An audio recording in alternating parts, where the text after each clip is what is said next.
पंजाब के हरमन प्यारे मुख्यमंत्री भगवंत मान साहब, मंच में मौजूद हमारे मंत्रीगण, यहाँ पे आए हुए सभी एमएलए, सभी ऑफिसर्स और अमृतसर के कोने कोने से आए हुए सभी व्यापारी और सभी उद्योगपति भाइयों को मेरा नमस्कार, मेरा प्रणाम, सत श्री अकाल।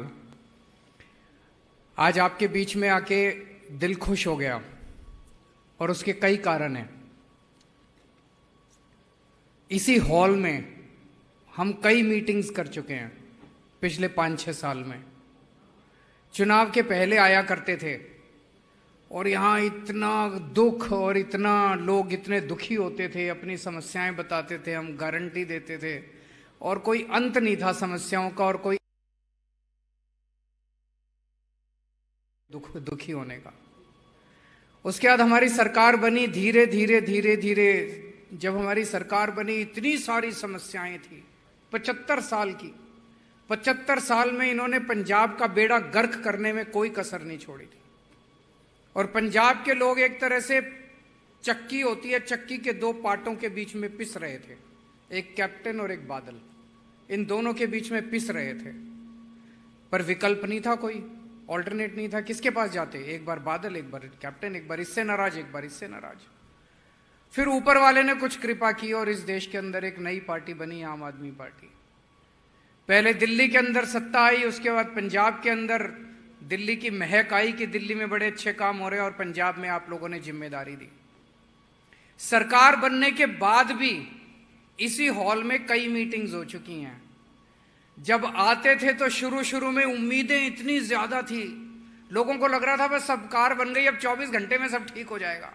हम लोगों को समझाते थे थोड़ा सा टाइम दो, थोड़ा सा टाइम दो। करते आज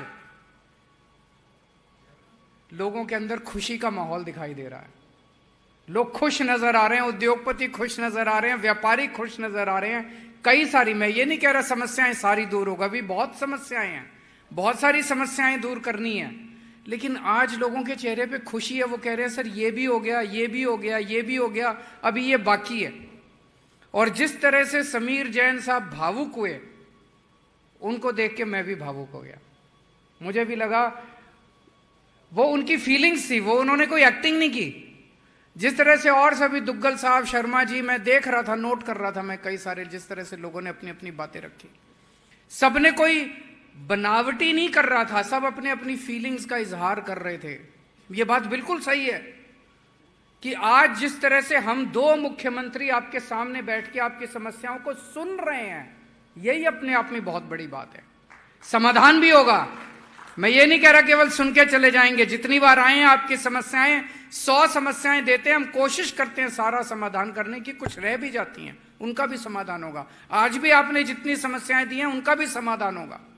लेकिन क्या 75 साल में कभी किसी सरकार ने इस तरह से बैठ के आपके साथ बातचीत की? नहीं की। उन्होंने कभी आपको अपने बराबर समझा ही नहीं। पहली बार एक सरकार आई है जो इस तरह से आमने सामने बैठ के बात कर रही है आपकी समस्या। हम आपकी इज्जत करते हैं। पुरानी सरकारें आपको चोर समझती थी, पुरानी सरकारें समझती थी व्यापारियों से जितना चूस सकते हो चूस लो। आपकी याद कब आती थी? उनको चुनाव में याद आती थी। किस लिए याद आती थी? डोनेशन के लिए याद आती थी। अपने लोगों को भेजती थी, ये पार्टी भी भेजती थी, वो पार्टी भी भेजती थी, इस मार्केट से इकट्ठा करके ले आओ, उस मार्केट से इकट्ठा करके ले आओ, इस एसोसिएशन से इकट्ठा। हमने कभी नहीं भेजा आपसे पैसे इकट्ठे। कोई आया तो नहीं पैसे लेने आम आदमी पार्टी वाला? हमने कभी नहीं भेजा। हमें आपके पैसे नहीं चाहिए, हमें आपका प्यार चाहिए, आपका आशीर्वाद चाहिए, जो आज तक हमें मिलता रहा है। पिछले 2 दिन से मैं पंजाब में घूम रहा हूं। कल हम लोगों ने 165 मोहल्ला क्लिनिक का उद्घाटन किया। एक साथ 165 मोहल्ला क्लिनिक कोई छोटी बात नहीं होती। 75 साल में एक भी मोहल्ला क्लिनिक नहीं बना। मोहल्ला क्लिनिक क्या होता है? एक सरकारी डिस्पेंसरी, सरकारी प्राइमरी हेल्थ सेंटर। पंजाब के पहले प्राइमरी हेल्थ सेंटर्स का क्या हाल होता था। मैं और भगवंत मान जब घूमा करते थे चुनाव के दौरान, एक दिन एक गांव में गए, प्राइमरी हेल्थ सेंटर के बाहर हमने गाड़ी रोकी, सारे कमरे लॉक पड़े हुए थे और कुत्ते घूम रहे थे वहां कॉरिडोर में। ये था हाल प्राइमरी हेल्थ सेंटर का। अब मोहल्ला क्लिनिक जाके देखो, अभी दुग्गल साहब ने बताया वो गए थे मोहल्ला क्लिनिक। आप में से कितने लोगों ने देखा है मोहल्ला क्लिनिक? कितने लोग गए? अच्छा था कि नहीं था? अच्छा है कि नहीं है? किसी को लगा कि गड़बड़ है? शानदार मोहल्ला क्लिनिक, एयर कंडीशन, अंदर मॉड्यूलर फर्नीचर, टैब लेके बैठी हैं वहां पे हमारी बहनें, और वो उसमें रजिस्ट्रेशन करती हैं, फिर आप डॉक्टर के पास जाते हो, फिर आप दवाई लेने जाते हो, सारी दवाइयां फ्री, और इतना बढ़िया अंदर वातावरण, लगता नहीं है कि सरकारी महकमा है, लगता है कि फोर्टिस या मैक्स या अपोलो अस्पताल के अंदर आ गए। इतना शानदार 829 मोहल्ला क्लिनिक केवल 2 साल के अंदर बन के तैयार हो गए, पूरे पंजाब के कोने कोने के अंदर लेके जाएंगे। अगर आप लोग मोहल्ला क्लिनिक में जा रहे हो, इस कमरे में जितने लोग बैठे हैं सारे अमीर लोग हैं, भगवान ने काफी कुछ दिया आप लोगों को। अगर आप लोग भी अपना इलाज मोहल्ला क्लिनिक में करा रहे हो, ये सबसे बड़ा सर्टिफिकेट है हमारा कि शानदार है मोहल्ला क्लिनिक। अब सारे अस्पतालों को ठीक कर रहे हैं। आज हमने 13 नए स्कूलों का उद्घाटन किया, स्कूल ऑफ एमिनेंस। आज लुधियाने के अंदर कौन सी जगह थी वो? इंदिरापुरी के अंदर हमने लुधियाने में एक नए ऐसा शानदार स्कूल, उस स्कूल में मैं चैलेंज करता हूं, अगर उस स्कूल में जितनी फैसिलिटीज, अगर कोई प्राइवेट सेक्टर वाला वैसा स्कूल बनाएगा, कम से कम 10 से 15 हजार रुपए महीने की फीस रखेगा। हर क्लासरूम के अंदर शानदार मॉड्यूलर फर्नीचर है, बच्चों के डेस्क हैं, उसमें प्रोजेक्टर लगा हुआ है, क्लासरूम, हर क्लासरूम में प्रोजेक्टर लगा हुआ है, क्लास बोर्ड स्मार्ट बोर्ड है, वहां पे एक बास्केटबॉल कोर्ट है, एक लॉन टेनिस है, स्विमिंग पूल है। सरकारी स्कूल के अंदर स्विमिंग पूल है? कभी देखा था सरकारी स्कूल में? पूरे पंजाब में एक भी प्राइवेट स्कूल बता दो जिसमें सरकारी स्विमिंग पूल होगा। मैं आज चैलेंज करता हूं, हम वहां पे बच्चों से मिले, वहां पे कई बच्चे प्राइवेट स्कूल से नाम कटा कटा के आए हुए थे, पेरेंट्स से मिले, कई पेरेंट्स ने बताया कि उन्होंने अपने बच्चा का नाम सरकारी स्कूल प्राइवेट से कटा के सरकारी स्कूल में। यहां पे अमृतसर के अंदर 4 स्कूल ऑफ एमिनेंस खुल चुके हैं। अगर आप में से किसी ने नहीं देखा, एक बार जरूर देख के आना। नहीं, अब तो 4 खुल गए हैं। पहला जो बना था अमृतसर में बना था, और उसके बाद अब 3 और आज उद्घाटन हो गया। 4 अमृतसर के अंदर स्कूल ऑफ एमिनेंस, सरकारी स्कूल। मैं आपको चैलेंज करता हूं, एक बार मेरे कहने से, केजरीवाल रिक्वेस्ट कर रहा है, एक बार मेरे कहने से अगले हफ्ते के अंदर आप अलग अलग स्कूल ऑफ एमिनेंस देख के आना। जहां आज आपके बच्चे प्राइवेट स्कूल में पढ़ रहे हैं, आपका मन करेगा आप अपने बच्चे को प्राइवेट से नाम कटा के सरकारी स्कूल के अंदर भर्ती करा दें। हम राजनीति में पैसा कमाने नहीं आए, हम राजनीति में सत्ता के लिए नहीं आए, हम राजनीति में पुण्य कमाने के लिए आए हैं, धर्म के हिसाब से काम करने के लिए आए। ये मौका दिया ऊपर वाले ने। मैं क्या था? मैं कुछ भी नहीं था, एक मामूली सा अफसर था। उसके बाद मैं दिल्ली की झुग्गी झोपड़ियों के अंदर काम किया करता था, नौकरी छोड़ दी थी मैंने बहुत पहले। भगवंत मान क्या था? एक कलाकार था। ये तो आप लोगों का प्यार, पता नहीं पिछले जन्म में कुछ हमने पुण्य कमाए होंगे, आप लोगों ने इतना प्यार दे दिया, इतनी बड़ी जिम्मेदारी दे दी हम लोगों को।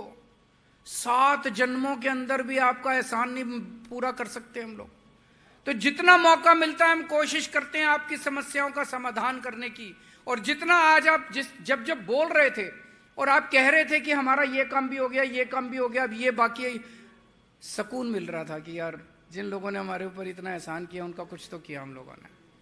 आप खुश रहें, यही हमारी इच्छा है। बहुत सारी पॉइंट्स आज हम लोगों ने नोट किए हैं। एक खासकर सबसे बड़ा इंपॉर्टेंट पॉइंट था, मैंने बोला है, पेमेंट की बड़ी दिक्कत आती है व्यापारियों को, कि पेमेंट फंस जाती है, ये सबसे बड़ी दिक्कत आती है। मुझे खुशी है, किसी ने बताया यहाँ पे, दुग्गल साहब ने बताया कि गुजरात में भी, तेलंगाना में भी कुछ उन्होंने पुलिस का एक विंग बनाया है। मैंने चीफ सेक्रेटरी साहब से भी रिक्वेस्ट किया है कि इसको थोड़ा एग्जामिन करेंगे ताकि आप लोगों को इसकी सहूलियत दी जा सके।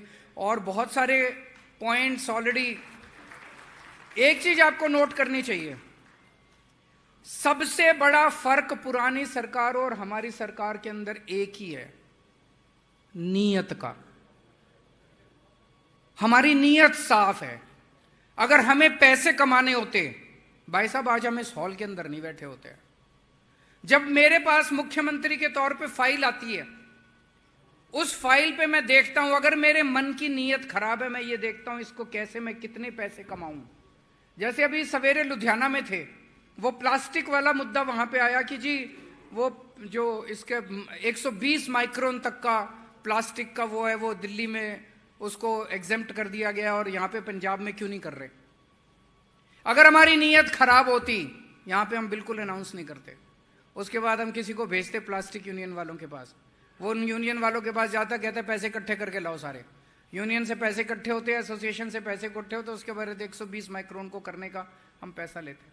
हमारी नीयत साफ है। 2 मिनट लगे, 2 मिनट, वहीं लुधियाने के अंदर अनाउंस कर दिया, हाँ जी हो गया, कल से हो जाएगा। तो हमारी नीयत साफ है। एक एक पैसा आज पंजाब के खजाने का, एक एक पैसा आप लोगों के भले के ऊपर खर्च हो रहा है, आप लोगों के ऊपर खर्च हो रहा है। इसीलिए इतने मोहल्ला क्लिनिक, इतनी सड़कें, इतना सब कुछ बन रहा है। अब आपसे एक रिक्वेस्ट है, आप लोगों ने खूब प्यार देके 117 में से 92 सीट दी थी हम लोगों को। आज इसी वजह से हमारी सरकार बनी हुई है। नहीं तो रोज ये बीजेपी वाले कभी किसी एमएलए, कभी किसी एमएलए को, अगर आपने हमें 60 सीट दी होती, 65 सीट दी होती, भाई साहब अभी तक ये सरकार गिर चुकी होती, तोड़ चुके होते, ये लोग गिरा चुके होते। जैसे हम देख रहे हैं हिमाचल प्रदेश में, देख ही रहे हैं क्या हाल चल रहा है, और इतने राज्यों में देख ली। ये तो आप लोगों ने इतना प्यार दिया था, 92 सीट्स दी थी। अब ये आने वाले चुनाव के अंदर एक 13 की 13 सीट दे दीजिए। इसलिए नहीं कि 13 सीट मुझे इसलिए नहीं चाहिए, इसलिए नहीं चाहिए कि मुझे अपने बच्चे कहीं सेट करने हैं या भगवंत मान को अपना परिवार सेट करना, हम ठीक ठाक हैं। 13 सीट इसलिए चाहिए कि हमें ताकत चाहिए, पॉलिटिकल ताकत मिलेगी तो हम उनसे लड़ पाएंगे। आज अकेला भगवंत मान बीजेपी वालों से लड़ रहा है, गवर्नर से लड़ रहा है, केंद्र सरकार से लड़ रहा है, सबसे लड़ रहा है ये। अगर इसके 13 सीट दोगे, ये 13 हाथ हैं, इसके 13 हाथ बन जाएंगे। वो दिल्ली में बैठ के आपके लिए लड़ेंगे। आज 8,000 करोड़ रुपया पंजाब का रोक रखा है केंद्र सरकार ने। 8,000 करोड़ रुपया आ जाए, आप सोचो कितने और काम हो सकते हैं। अगर ये 13, इसके पास अकेले के पास कितना टाइम है? ये चंडीगढ़ में भी बैठता है, पंजाब में भी घूमता है, दिल्ली भी जाएगा, कितना टाइम है? अगर आप 13 सीट दे दोगे, वो 13 के 13 दिल्ली बैठे रहेंगे, उनकी नाक में दम कर देंगे, छाती पे बैठ के सारा पैसा लेके आएंगे आपका। तो जैसे आपने पहले आशीर्वाद दिया था, वैसे अब आपका आशीर्वाद चाहिए।